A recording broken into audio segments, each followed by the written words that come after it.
Hello YouTube, I'm JD Dark Death. This is going to be my first post, and I thought I'd start it off on a bit of a sour note, but as well as one of my favorite topics of conversation, politics. At the moment I am so dissatisfied with world politics as is. You'd think that after 2,000 odd years or whatever, let's put it back to about 6,000 years of political campaigns and so forth, we would have learned a little something. I'm going to start with the states, just because it's so easy to be dissatisfied with their current policies, both internally and externally. I'll start with their economic policies. And actually no, I'm going to start by asking Americans, how the fuck do you put up with this guy? Like, his whole office is messed up. Everyone that he has hired, more or less, either sucks at what they do, or he and Cheney have totally fucked things up. How can you go on living in a country that is hurting every other country in the world without throwing out your leader? The US economy has plummeted and has hurt not only themselves in the process, but us in Canada, since we're so closely tied to you guys, has directly affected our markets. Your dollar going down has forced our dollar to go up. Our dollar to go up has forced the price of our exports to go up, which means less people are likely to buy them. So, as close as we get to $1 American, which the norm used to be around the 65-cent mark per dollar, the poorer we get, and the poorer the rest of the world gets, because we're still all banking on the American system. Had we switched over to the euro 5 years ago like we should have, or even the yen, which is my next point, we might be a lot better off. They could have done their own thing, you guys could have waged your war, you guys could have amounted to absolutely nothing, and we would have been okay. Asian. This is a beautiful thing. I'm so glad it's happening. It's been 60 odd years, just a little over 50, sorry, since the end of Japanese reign in the Pacific. So,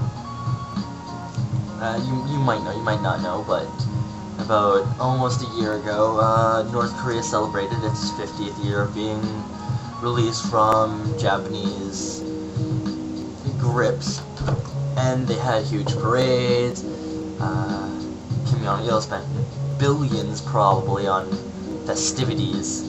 This is just to show you how much Asia hated Japan for the longest time. I'm a Japanophile, and I totally believe that, yeah, they might have pushed some boundaries, quite a few, to tell you the truth, but I'm glad that after 50 plus years, they can start to reconcile, because strongest economic power and social power, if you really want to put it this way, military power, in the near future, is going to be Asia. China has almost 2 billion fucking people.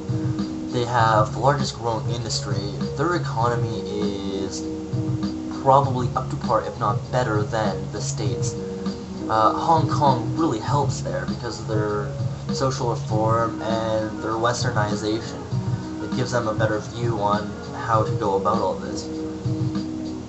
But with Asian getting together with South Korea, China, Japan, Viet, Laos, Thailand, etc., this is going to prove to be more powerful than the European nations. This is a great thing. Now, with all that said, let's go a little over into Iraq and Iran and all that, and, I'll just put a few points back in there. We've all heard this before. You entered the war for, weapons of mass destruction. We have the receipt. You know, we gotta go reclaim these weapons of mass destruction. Fine, whatever. Then what was it? Was it freeing the people? Not sure if that one was next, but anyways, that was eventually there. And so it was freeing the people from their oppression and securing the state and making sure they had free rights. And okay, so you kill more people, you go in, you help remove the dictator in power, and you kill him. Okay. So, wondering, why are you sending more fucking troops to an area that your mission's pretty much completed in? There have been so many deaths and wounded people that, don't you think a better strategy would have been to pull out? Although, as we all learned in sex ed, pulling out never works, right? And of course there's Iran, marching its nuclear weapons down the streets. So, yeah, okay, fine. So Iran was not actually trying to make a nuclear power plant. But, hey, whatever. It's a good source of energy. It's a little dangerous, mind you, but hey, it works a lot better than most of the shit that we have, so it doesn't pollute as much.